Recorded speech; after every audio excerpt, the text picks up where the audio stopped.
అమ్మ నాన్న, అన్న చెల్లి, భార్య భర్త, ఈ రిలేషన్స్కి అస్సలు వాల్యూనే లేదు. మీరు చెప్పేది కరెక్టే. ప్రపంచం డబ్బు మీదే ఆధారపడుంది. మనీతో బంధాలను కొనుక్కునే పరిస్థితులు వచ్చేసాయి. మనీ ఉన్నంత వరకు ఆ బంధానికి విలువ ఉంటుంది. మన దగ్గర మనీ లేదు, ఆ బంధానికి విలువే లేదు.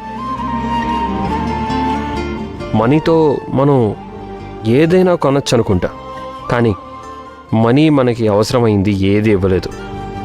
We can buy a watch but not the time. You can buy a luxurious bed but we can't buy comfortable sleep. You can hire a person for a relation, కానీ ఎమోషన్స్ని కొనుక్కోలేవు. ఇవన్నీ అనుబంధాల వల్ల వచ్చేవి, డబ్బుతో వచ్చేవి కావు. కరెక్ట్గా చెప్పారు అర్జున్ గారు. శివగామి గారు, మీరు చేస్తున్న పని కరెక్ట్. మనుషుల్ని మనీ ఎంతలా మార్చేస్తుంది అన్నది మహాభారత కాలం నుంచి ఎగ్జాంపుల్స్ ఉన్నాయి. ఎనీవే, మీరు అసలు కంగారు పడాల్సిందేమీ లేదు. యా శివగామి, రిలాక్స్డ్గా ఉండు. ఇప్పుడు నిశ్చింతగా మీరు శిశిరకి పెళ్లి ప్రయత్నాలు చేసుకోండి.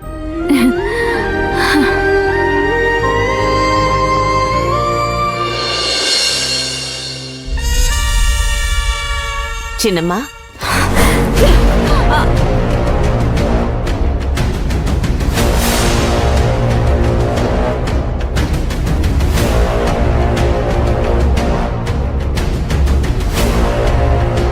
ఏంటిది శిశిరా?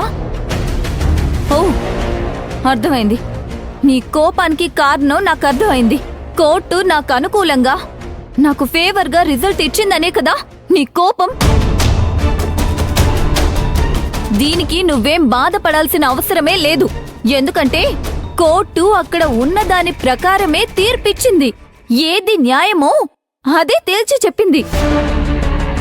నీకు నా మీద ఇంకా కోపం పెరిగిపోతూ ఉండొచ్చు, కానీ ఇందులో నేను చేసిందేమీ లేదు, చేయగలిగింది కూడా ఏమీ లేదు. ఇప్పుడు నీకున్నది ఒక్కటే ఆప్షన్, పెళ్లి చేసుకోవడం.